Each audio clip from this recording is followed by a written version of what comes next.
Oke, selamat pagi, siang, sore, malam teman-teman semua. Jadi sebelum kita masuk ke denah rencana atapnya, aku mau kalian semua bisa memahami struktur rangka atap yang sebenarnya dengan visualisasi seperti ini gitu ya. Nah, nantinya biar kalian tuh gambar tuh kalian juga paham 3D-nya itu seperti apa, nanti di dunia nyata itu seperti apa gitu. Jadi kalian nggak cuma textbook dari referensi-referensi gitu ya. Terus nantinya aku juga mau jelasin beberapa bagian-bagiannya. Ini rangka atap sederhana ya antara kuda-kuda sama kuda-kuda. Jadi kalau ditarik ke bawah ini jadi limasan gitu.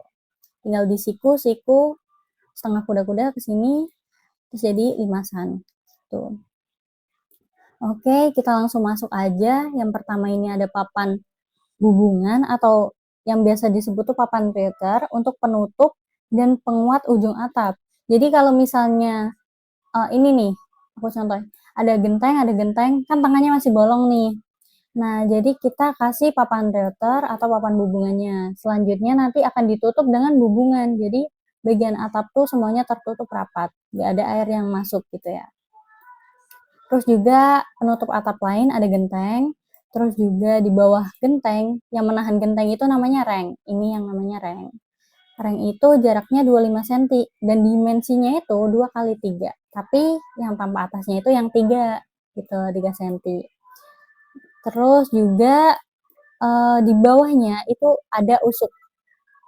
Usuk itu jaraknya sekitar 40 sampai 60 cm. Nah, kita nanti bikinnya 50 cm aja biar gampang. Itu berarti tampak atasnya itu yang 5 cm. Kalau dilihat dari depan, dia kelihatannya 7 cm gitu ya, paham ya? Terus juga buat horizontal, vertikalnya tuh yang mana sih? Jadi kita penempatannya tuh misal kita berdiri di sini nih, sisi sini. Jadi usuk itu selalu vertikal gitu ya. Usuk itu selalu vertikal. Terus reng itu berarti horizontal, berlawanan arahnya. Nah, kalau misalnya aku lihatnya dari depan, itu nanti yang sisi sini kan kita bikinnya limasan kan. Yang sisi sini berarti usuknya tuh yang vertikal. Terus horizontalnya itu nanti ada reng gitu ya. Jadi di mana kita berdiri, di mana kita lihatnya gitu ya. Nah, ini juga kayak ini usuknya yang vertikal dan rengnya yang horizontal. Gitu. Terus kita lanjut lagi di sini ada no. Ini yang namanya no.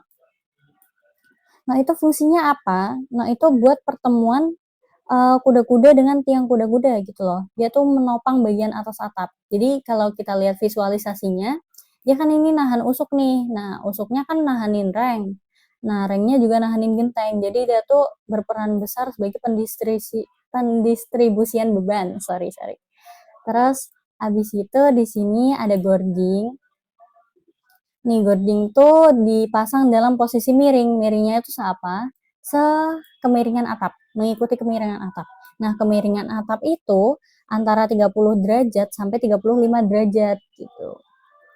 Terus juga dia tuh fungsinya untuk mendistribusikan beban juga dari jurai. Nanti kan kalau kita bikin limasan kan di sini ada jurai kan. Nah, dia tuh mendistribusikan beban dari jurai atau atas-atasnya juga dan bukan dan ke arah kuda-kudanya gitu. Terus juga di sini ada yang namanya tupai-tupai. Dia tuh bantu buat apa ya, dudukan si gording inilah. Jadi gordingnya tuh nggak akan bergeser ke bawah karena ini kan miring ya. Jadi perlu tupai-tupai. Dia tuh mengikat antara gording dengan kuda-kuda gitu. Terus selanjutnya kita ke kaki kuda-kuda dulu nih. Kaki kuda-kuda jadi nanti kalau digambar itu ada setengah kaki kuda-kuda sama yang kuda-kuda aja. Nah, yang kuda-kuda itu ini nih, ini satu, ini dua. Jadi ini tuh sebagai struktur utama penopang atap. Nah, terus dia juga menyalurkan beban ke bawah gitu ya. Ke balok tarik ke ring balok ke kolom, terus ke sloof, pondasi, ke tanah gitu ya. Terus di sini ada yang namanya balok gapit. Nah, kalau kalian lihat visualisasinya, dia kan mengapit kuda-kuda nih. Jadi dia tuh berfungsi untuk mengikat dan menahan kaki kuda-kuda agar tidak bergeser keluar akibat gaya tekan dari atas. Kan kita nggak tahu nih beban atap tuh banyak kan. siapa tahu ada orang lagi benerin atap, itu juga beban. Terus juga ada beban angin dan lain-lain gitu ya. Jadi dia tuh fungsinya menjepit gitu loh. Jadi dia tuh nggak bergeser-geser. Kan kalau geser bahaya nih, rubuh semua gitu. Terus selanjutnya ke bawah lagi, ini yang ini nih, V ini namanya adalah balok sokong. Dia tuh buat nambahin kekuatan struktur aja dan mencegah deformasi rangka. Deformasi rangka itu adalah perubahan. Perubahannya itu banyak nih, macam-macam. Ada bentuk, ukuran, atau posisi. Posisi berarti kan dia bergeser nih akibat gaya atau beban. Jadi dia tuh buat perkuatan aja. Ini nanti bentuk balok sokong tuh beda-beda setiap bentang atap. Jadi kalian yang pertama tuh harus tahu bentang atapnya tuh berapa. Bentang atapnya tuh dari mana? Dari sini kan nanti ada yang namanya ring balok kan. Ring balok, sini ada ring balok. Nah, kalian ukurlah tuh bentangnya berapa antara as ring balok satu dengan as ring balok lain. Ini kita asumsikan dia 6 meter gitu ya. 6 meter. Oke. Jadi dia bentangnya 6 meter cukup dengan balok sokong 2 kayak gini. Terus selanjutnya ke bawah lagi, ini ada yang namanya balok pengunci. Balok pengunci itu fungsinya apa? Dia tuh mengikat dan menstabilkan antar elemen agar tidak bergeser atau melendut. Nanti kalian belajar lendutan itu nanti sekitar semester 2 atau 3 gitu ya. Nah, aku lupa. Ini satu lagi, ini kan panjang nih, sini ini namanya tiang kuda-kuda. Dia tuh buat apa ya? Menyatukan antara dua kuda-kuda gitu loh. Buat berdirinya kuda-kuda. Terus ini aku lupa, ini yang panjang banget ini namanya balok tarik. Balok tarik itu berfungsi untuk menahan gaya horizontal yang ditimbulkan kaki kuda-kuda. Jadi kan dia tuh di atas ring balok ya, melintang di atas ring balok. Jadi dia tuh buat menahan juga biar atapnya tuh nggak geser-geser gitu. Ini elemen kunci buat menjaga kestabilan kuda-kudanya.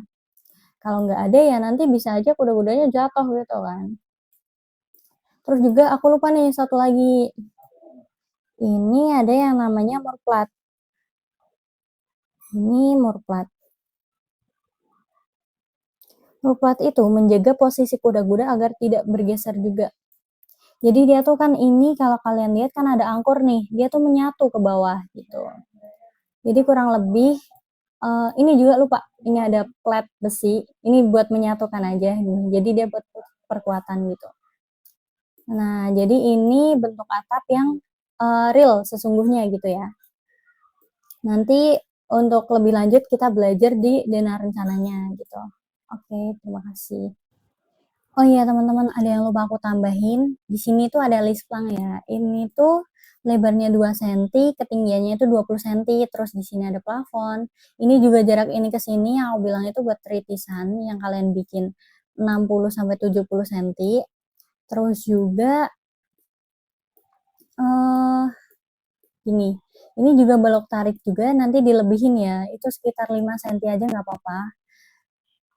Jadi nanti tuh tampak atasnya tuh dia balok tariknya nggak akan kelihatan. Jadi kan dia ngelihatnya kuda-kuda doang nih, tapi tetap ada yang memanjang ke sana. Gitu. Nanti coba aku bahas lagi. Ini aku liatin coba tambah atasnya. Listnya aku lupa gimana ya. Standar view-nya dari top. Nah, ini kayak gini. Jadi kurang lebih tuh kalian tuh cuma ngelihat kuda-kudanya aja, balok tariknya nggak kelihatan. Oleh karena itu kita panjangin ya sedikit. Terus juga ini juga balok gapit bakal kelihatan banget nih. Ini juga nanti aku jelasin lagi. Kurang lebih tuh bakal kayak gini. Gitu ya. Nah, ini garis-garisnya bakal kayak gini. Deh, itu aja.